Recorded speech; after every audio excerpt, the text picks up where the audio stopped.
Hi friends, dream ট্যাটুসে তোমাদের সবাইকে স্বাগত। আজকে ফোরামে একটা টাইগার ট্যাটু হচ্ছে, তো খুব সুন্দরভাবে স্টেন্সিলটা করে স্টেন্সিলটা বসিয়ে নিলাম। তোমরা দেখো ট্যাটুটা কেমন হচ্ছে।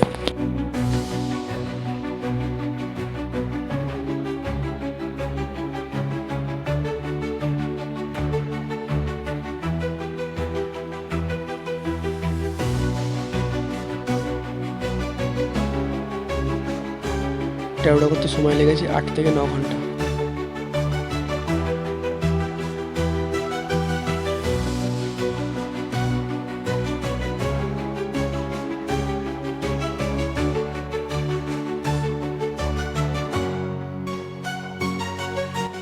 এই হচ্ছে ট্যাটুর ফাইনাল রেজাল্ট। তোমরা দেখে জানিও ট্যাটুটা কেমন হয়েছে। যদি ভালো লাগে like, comment, share and follow করবে। আর যদি কেউ এরকম ধরনের ট্যাটু করতে চাও তাহলে আমার সঙ্গে কন্ট্যাক্ট করতে পারো।